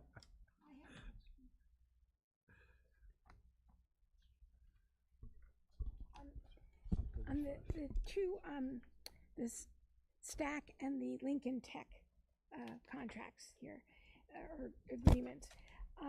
First of all, one says George F. Baker High School and the other says Tuxedo High School. Are we allowed to just interchange those? They're the same? Or should we try to, establish one as the contractual language we're going to? I'm not concerned about that. Not concerned. Okay, well, I'm not a lawyer, so I didn't know if it was If Lincoln something. Tech wants to call us one thing and Stack wants to call us something else, we're, Okay. as long as we know who we're talking about. All right, and I don't know what CNC what does CNC stand for? On the Lincoln Tech contract? Yeah, that's, And what they're teaching, like what would be cross. Well, I kind of understand what cross the content. What, milling? Oh, okay. So if I understand this one, our students take the classes here, but they can then test out to get credit at Lincoln Tech if they choose to go there? Is that? Yeah, it stands for computer numerical control, and it's part of like the setting up the milling piece. I had to look that up on you. You stumped me. I didn't mean to throw you a curveball. That's all right. I just. I always have to look that one up. But yeah, that's the dual enrollment classes, just like Stack. So they take the course here, but it's also applicable to the Lincoln Tech coursework, so they would get dual enrollment status. But I think there's a difference. I mean, because you could take the course at Stack and get their credit, and then even if you didn't go to Stack, if you went to another college and they agreed to take the Stack credit, you would get credit for it. So if you went to RCC, they might accept a Stack credit. Yeah. But the way I read this one, and maybe I'm not understanding, it's you only get credit if you go to Lincoln Tech. it's probably the case, Bonnie, because Lincoln Tech is not necessarily, it's not an accredited, New York State accredited institution, is it? No, It's a for-profit institution. and I'm not sure if it's possible if you went to another tech school if Mm-hmm. they would recognize that. but they I'd might, have to but it's find up to those, it's up to those schools. It's up to that. Yeah, school. yeah. It's up not to as that clear school. cut as a Stack credit, but a Lincoln Tech What credit. separates it's up to the the- St. Thomas, generally speaking, is that it's a New York State, accredited institution. It's an accredited company. But that same concern would go for someone who's a graduated high school, went to Lincoln Tech, but wanted to transfer. That same issue would still But be if they there. ended up going to Depends on the Columbia, schools. they may not take this. Well, no, I understand that. I just. Who knows? That's really it's an individual case. Anything else for the fives? No. Okay, do I have a motion to adopt the consent agenda under the business, 5.1 through the end of the fives? So moved. Second? Second. Any further discussion? All those in favor? Aye. Motion carries. We are now to future agenda items. Oh, one thing I wanted to add, why don't we,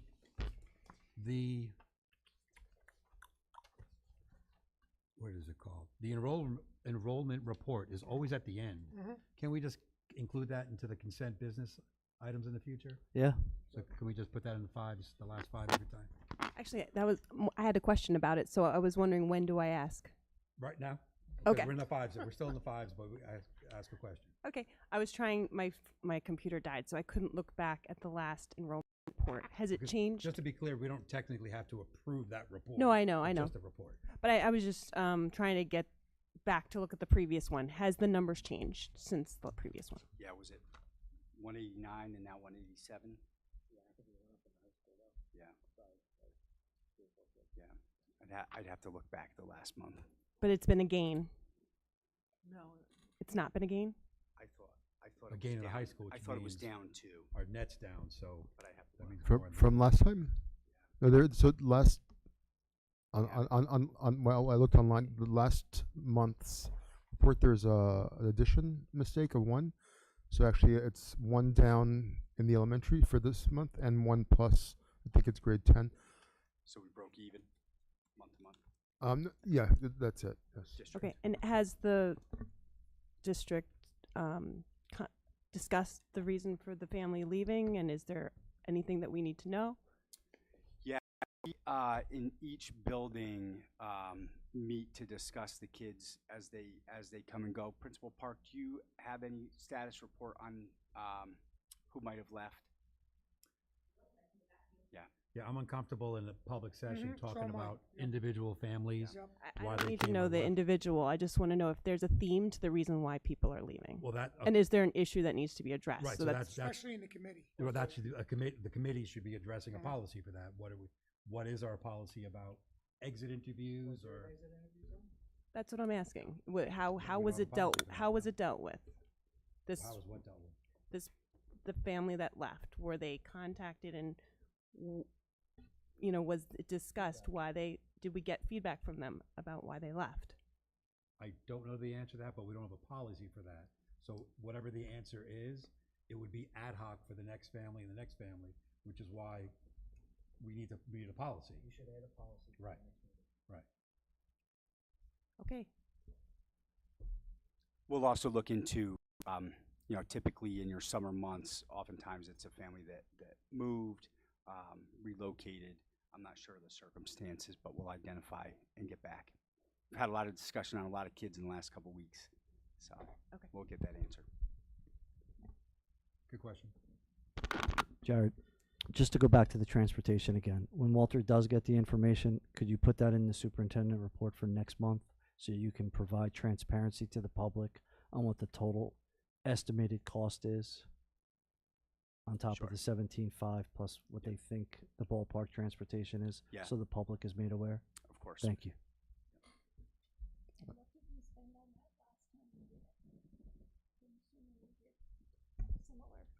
Yeah, I don't recall the last time. It's been a while. 3 years at least. Walter, was Matt Bus a 3-year contract? 5? Could you also add to provide Jared for the superintendent report for next month? Just what did we pay for this RFP the last time, 5 years ago? It takes some digging. Thanks. I'll give you an inflationary number too. Going back on how much things increase year over year. Agreed. So therefore, when you get 0. So Ron, any future agenda items we Get- want to add for next month or any other new business to bring up? We can just kind of mix I have and some. match them. This is more a question for Jared, which is about, or maybe it's for Ms. Park, about the Spanish program at GGM. So it's my understanding that at least for the first, since school has begun, there has not been a Spanish teacher at GGM, and the kids were had a substitute, and there was reports that there wasn't really academic work being done in all of the classes. What's the plan going forward? Is there going to be a full-time, is there going to be a replacement Spanish teacher? If there's not gonna, if so, when will we know? that if there is not going to be a replacement Spanish teacher, what subject or activity will take the place of the Spanish time? Yeah, so I'll take a crack at answering all that. If I leave a piece out, Okay. Yeah, I'll remind you. draw me back. So I alluded earlier in the evening, there's been some difficulty in filling a couple of our positions. We have a leave replacement for our digital literacy library media specialist. That's a leave replacement through January of this current year. As well as we had a hybrid position posted that was a 0.6 FLES, which is foreign language in the elementary school, and the other 0.4 of that for a full-time was for E&L. So those were two openings that we knew that we had. We had filled those, if you recall, from the August meeting. And both of those candidates that were, one here is a leave and one in a hybrid position, took positions full-time in each of those areas in other districts. So we lost them to full-time positions. Yeah, that was At the opening of school. Yeah, the night before the conference day for one, and literally the night before school for the other. So our hand was forced to open with substitutes. Since we don't have those filled currently, I'll report that tonight, that we don't have a successful candidate for either of those positions at the moment. We've posted those on OLAS. We've reposted. We've been in touch with our counterparts similar to the science position through the summer, where we've reached out to the other listservs in those content areas. BOCES is working on it for us. In contact also with the Mid-Hudson Study Council, where they're shopping around for us at the different college programs, trying to get really creative. They're hard license areas to fill. We anticipated that with the Spanish position, certainly.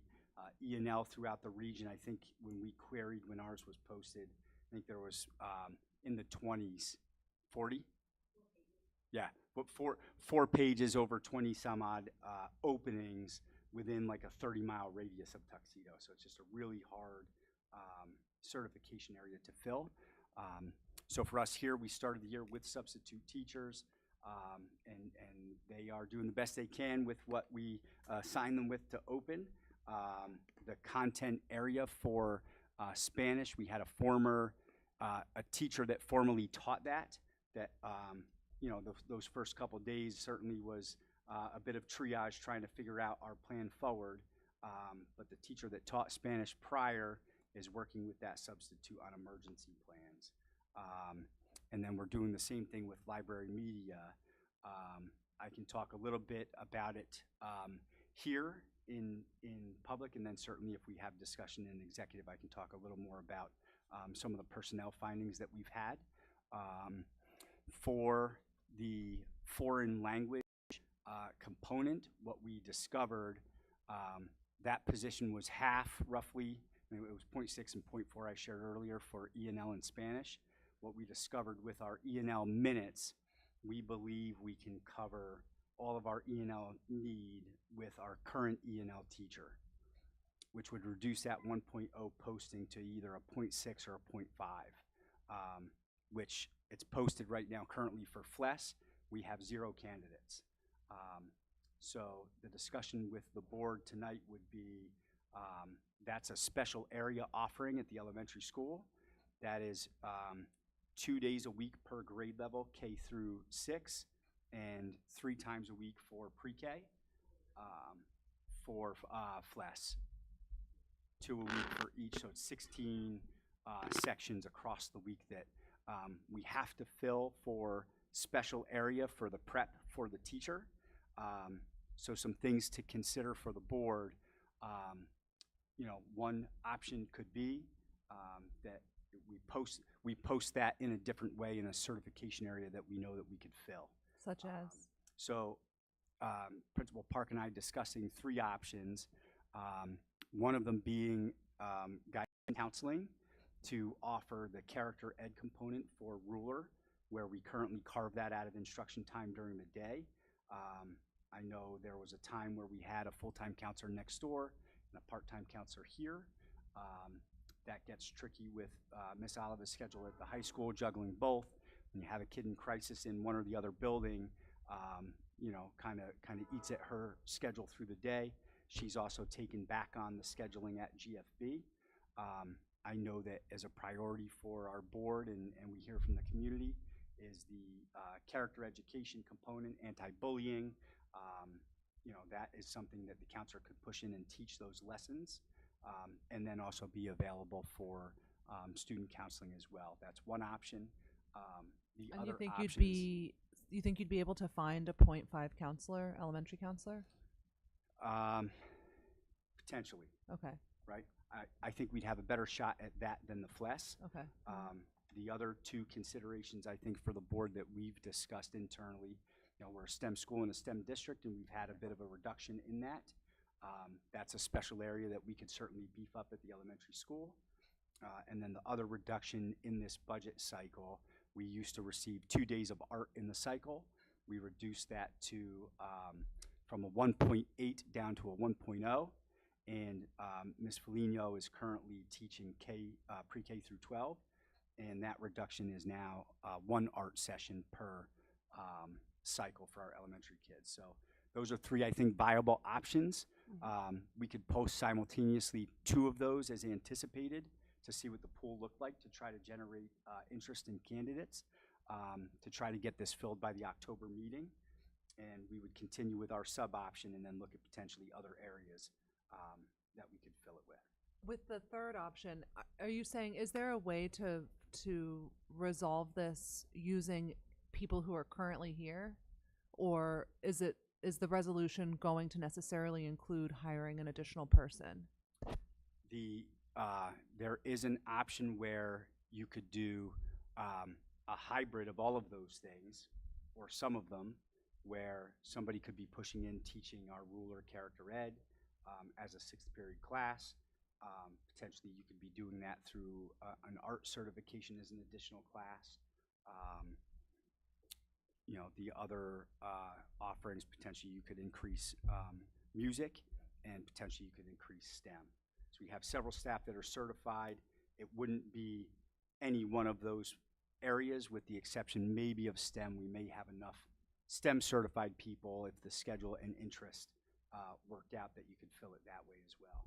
So if we're talking about at least a month, are you suggesting or recommending a month of substitutes, or is there a way to, if we go the route of posting, to put something other than a substitute in place, to do one of these alternative programs with people that are already here in the interim, so that we don't have another month of substitute time? Yeah, that could be up for consideration. Yeah. We could keep a sub in there for continuity. If we agree that we're shifting the content area, then we would explore how we could potentially fill that in the interim, or shift the sub model from FLES to that content. And you said that you had somebody that was Spanish certified that was helping the sub currently. So if they're going to be in place for another month, is there a more formalized way to structure that so that the lessons that are done are more academic and appropriately tailored to Spanish? Yeah, and they are happening that way currently. There was a concern that I addressed with a family that shared initially about some of the content happening in the earlier days. One of our subs is a fluent speaker and is being provided support with their lesson plans, and that you know, content is at the level that we would expect. So can you represent that the Spanish that's currently being offered at GGM is in fact Spanish language instruction? Correct. Okay. Yeah. Has that been communicated to parents? I spoke to the family that reached out to us. You don't think that should be communicated to all the parents? It can be. I think it should Yeah. be. I think Yeah. it absolutely should be, and I think it was a real kind of fall down on the job that parents didn't know what was happening and had to find out from their kids. And I think we just need to be very proactive in communicating these things. Look, it's nobody's fault. People resign. Like, that's not, anything that anybody could have predicted would happen. You hire somebody and they resign like 2 weeks later. First day of school. Yeah, I mean, there's no fault in that, right? I'm not casting any blame, but one thing that I think that we could do better in the future is to communicate when these things happen, communicate them quickly and clearly to the parents so that people know what's going on and what to expect. And you don't have to, people can disagree with me, but I don't know that you have to have a full solution before communication goes out. It can be as much as we're aware that this is happening and we wanted to make you aware of it and we're working to resolve it, just so people feel like in the loop and included in their child's education. And Yeah, I was just gonna. Oh, go some of that's my fault. I'll take responsibility for some of that, and I apologize to those who felt the communication about the Spanish resignation and even the other resignation happened when a million things were happening the first 36 hours of school before I could say to Jared, that's an important position. Kids need to have substantive Spanish, and what's the plan? Like, he already had possible things, and he was like, give me a day to kind of sort things out, then we'll communicate it. So part of that's on me, but it wasn't ignored. It was opening day of school with a bunch of things happening, and I filled you in when there was a little bit of a plan. And I understand also, sorry, that it's sometimes it's hard to announce something when you don't have a plan yet. But I think it would be appreciated if the information could be shared and people would understand that we didn't have a plan yet. I think that they would rather have just the notification and that the knowledge that it's being worked on. Yeah, it should come from the administration before it comes from their kid coming home from school, right? We should be proactive, like Bronwyn said. Jared, years ago, I think I mentioned at a prior meeting, we had Mandarin Chinese here. It was distance learning, and we had a supervisor in the room, but certainly not somebody who was certified in Mandarin Chinese. Is it a possibility to have a distance learning model at the elementary level with the Spanish-speaking sub that's in there now as the supervisor? Would that work? Would the instruction be, full-throated? Something that we think parents would want to be spending their taxpayer dollars on? I think it's something that could be explored, just not at the moment. That was a collectively bargained item where there's some issues with distance learning and how that's structured that's not currently in place, but that could be visited. Just so everyone knows, we're kind of meandering in and out of 6-1, 7-1, and 7-2, which is fine. So whatever you want to bring up next is fine. I have a question. I don't know where it fits. Sorry. And that's fine. So this is the catch-all. But it's on behalf of a community member. So last board meeting, we brought up that Jake Matthews had issues with his son's busing in terms of the time. I know there's some emails going around clarifying this. Was he notified of what? Was there a conclusion to what to? I think there was a specific solution and a general solution. Is that something you want to share with the public at large? What came out of that? Yeah, Ms. Martin was in touch with that family to work on the resolution and to highlight it. There was a route to one of the private schools that we provide transportation to that was lengthy to begin with. Began with some additional minutes with some extra ridership, and then there were some additional add-ons at the end of the summer here that led to that route being longer for those families than it had been prior. And Ms. Martin worked with some of the families on the route to shorten that. And one of the solutions ended up being there are multiple stops within the Tuxedo district. And then when they leave the district, there's about a 25-minute ride to the private school. So they were kind of bound by what the route would look like in district. They were able to shift some of the things within the route, and then some of the families were agreeable. So their child or children, instead of being on from the very beginning, met at a different stop. So their ride was shorter, and that also reduced the overall time of the route to where it was about comparable to last year, a little bit longer. But Ms. Martin was in touch with that family on the resolution. Have I believe so. I haven't heard additional concerns since it was last addressed in the opening week. I reached out this week and have not heard back yet, so I'm assuming on that side things were fine. Yeah. Okay. I think that not for this particular family or this instance, but everybody wants their kid to be the last one on the bus and the first one off. But I think our district works very well figuring out solutions, because one solution could be everybody has to come to one spot and we go from there. But we don't have to do that, so we're providing a much better service than we're required to do. But sometimes little glitches come up, but I think this was a good solution for everybody. Anything else under anything? Susan? Yeah, two things. One, with foiling requests, I know it came up tonight during public comment that some people may want to do that. Can we just explain to everybody how the process for that? Because we received an email and I believe that's not the process. I don't want to misstate something off the top of my head, but if somebody has to foil, the instructions are on our website. Right, but you're not supposed to email the Board of Education. There's another. The process is to go on the board. We don't handle foils. Right. Yeah, foil is a specific legal procedure where it's not willy-nilly, so there's a process, certain things by law. And there's a have to link on happen. the website that explains. I'm not sure if it's a link, but it's the information. It's a specific email address. Yeah, I forget, Right. that's why I don't want So to if you're going to be requesting a foil, please do not email the Board of Education. Please follow the website instructions for the specific email for foils.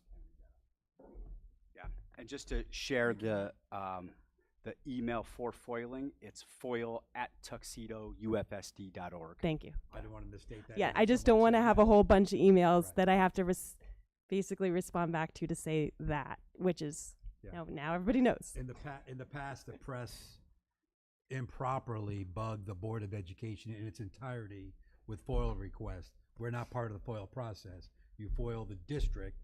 It's a legal application with a legal process.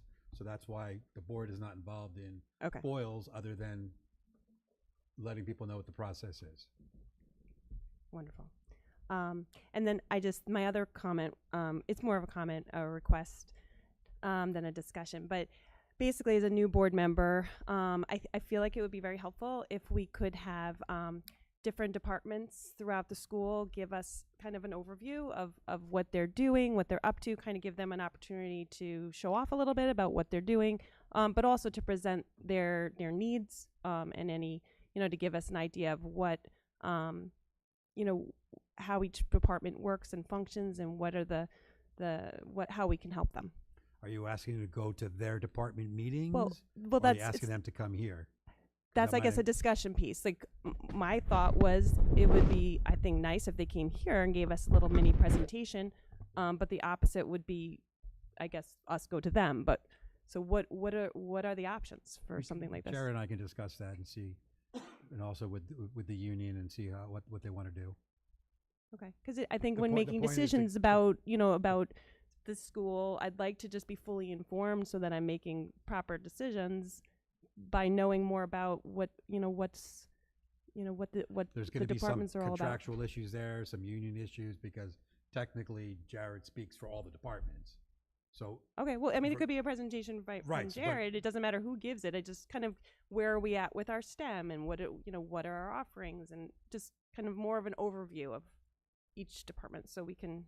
But do you have specific questions? Or you want to just ask them the open-ended question, how are things and what do you need from us? No, I think a little bit more of like the background of what's happening in each department, like how, what classes are offered, what just, as if someone's coming to the school for the first time, just giving us a little overview of what's offered. Oh, so we can discuss that. Some plans. I'm not sure the best. I understand. I wanted to make sure I understand what you're looking for so we can sort it out. Yeah. Well, okay. That was on the list of things I was going to bring up that you added to the list. Two things for 7-1 or 7-0. We can jump around whatever topic. You got something? Just possible items for discussion, new business, very to plant the seed. We had talked briefly about employing BOCES for demographic studies. And forget what the number was. I want to say it was like 40 grand thrown out there. So, yeah, I thought it doesn't really matter if it's high, but I mean, to have to maybe talk to BOCES about what could be offered from their, demographer, and we're gonna need to start getting a separate set of eyes on what's going on around here, because the future is gonna affect our facilities. It's gonna affect our class offerings, our student body.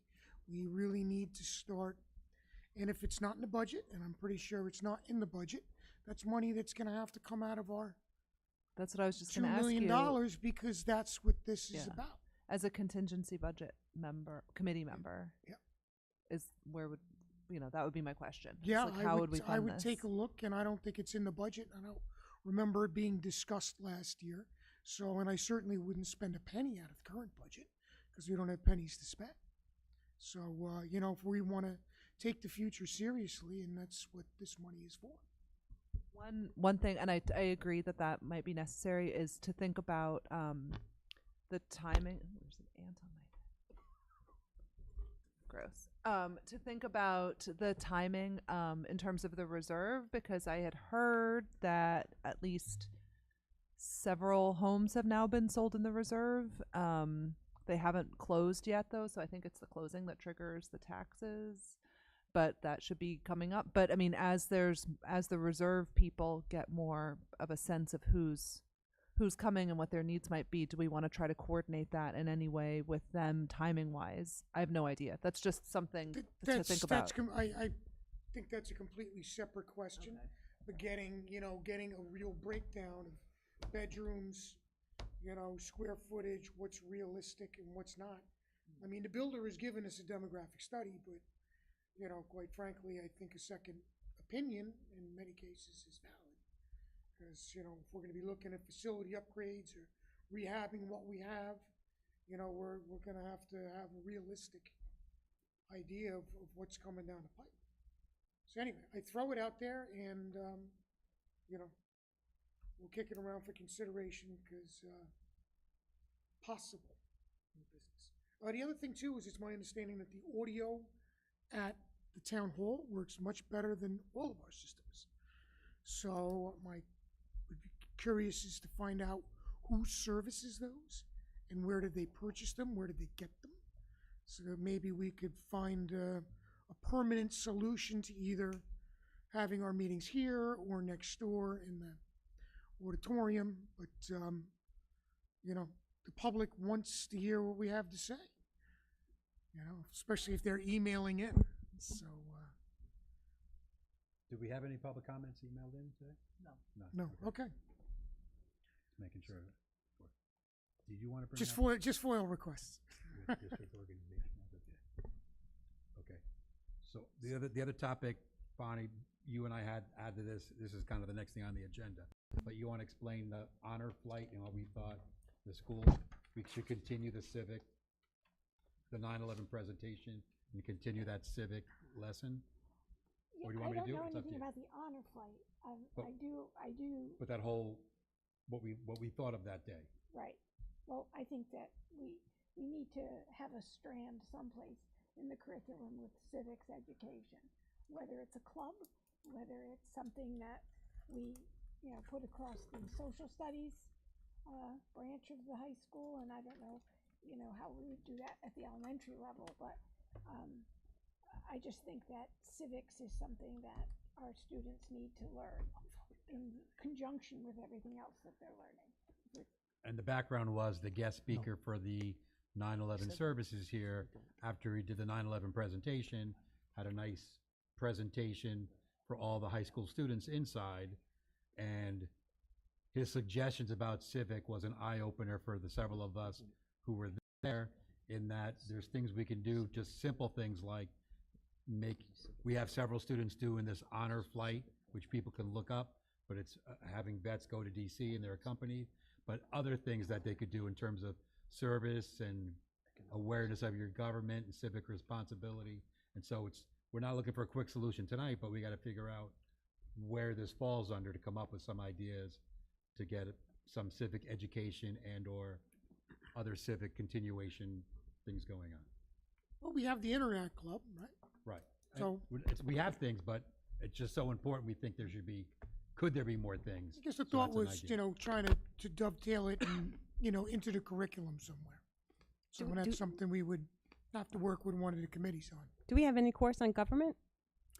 Yeah, so we address the topic in a multitude of ways through the curriculum, through the social studies curriculum, as well as in several of our clubs, the National Honor Society, Interact, Student Council, lots of volunteer opportunities. But to consolidate it, there's new diploma types being rolled out by New York State, and with those diploma types, there are 2 seals that they've developed program now to attach to the diploma. And we began last year a pilot for the seal of biliteracy, where there's a whole process for, and the other one is for civic readiness. So last year we began the process to put committee work together to begin and roll out the seal of biliteracy this year. And then this year, we'll meet with Social Studies Department and Guidance to explore what we would need to do for civic readiness. And then you put a committee together, proposals and rubrics for the kids to follow to achieve it. That's where then a lot of the work that they're already doing will kind of fall into the rubric. Then you apply to the state to get approval to issue the seal, and then kids can achieve it. So seal of biliteracy this year and civic readiness for next year. I thought that the civic readiness proposal was provided a couple of years back and didn't really go anywhere. I'm not sure if it was. I'm pretty sure. Yeah, I can look into it, but we would look to revisit it for sure. Okay. Resubmit it. And you're in contact with the history department on that? No, I just said this year that would be the work. We're rolling out seal of biliteracy now. Right. And then this year's work would be to work with guidance and social studies. So you've spoken to both guidance and No, it's on the docket for this year, Chris. Oh, The year okay. just began. We're rolling out biliteracy now. And civic readiness we would put that work together. I don't know if they did already apply, if there was some reason that they didn't qualify. So I would look to get that history and see if we could fix it. And that if it didn't go through, to resubmit it. Okay. So. Gary, I want to add a couple things. Oh, sure. I was about to ask. Future agenda items. Yes. Last year we had an extracurricular basketball program, grades 3 through 6. I'd like to put that on the agenda to possibly start that up, possibly in the month of November to coincide with the current basketball season. Okay. So I'd like to at least put that up for consideration for the board as 1. 2, I don't remember exactly what month. I believe it was June. We had a bunch of we had some reports or some results on some of our testing for the AP exams. We were going to have a follow-up. We should have some of the results weren't in, Jared, so we were going to bring that up at a future meeting. I think at the next meeting, I think it's appropriate to add that, to highlight the test results for all the different AP exams and any other exams that results have come in. If we could add that to the next agenda, please. Got him. Thanks. Seeing nothing else, I'll take a motion to return to executive session. And for anybody watching and for the participants here live, we don't expect to take any action afterwards. So it should be coming out of that and just adjourning.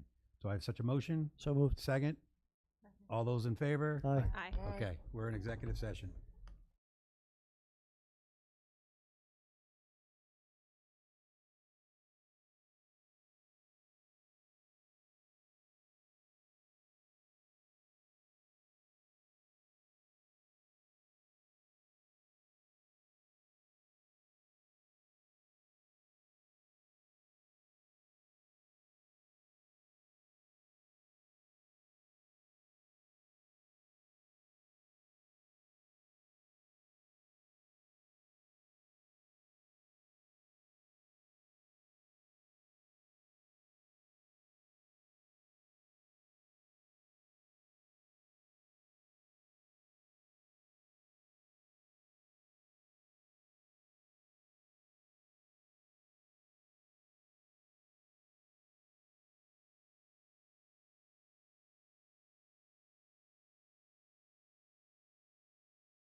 We are back. We were discussing mostly personnel issues. Do I have a motion to return from executive session? So moved. Second. All those in favor? Aye. I have added one addition to the agenda. Do I have a motion and second to add it to the agenda? So moved. Second. All those in favor? Aye. The motion reads as follow. Be it resolved that the Tuxedo UFSD Board of Education appoint Marco Margata as the instructor for Lincoln Technical Institute courses as prescribed by the contract in this meeting agenda under 5.3. This was just something overlooked in a previous meeting.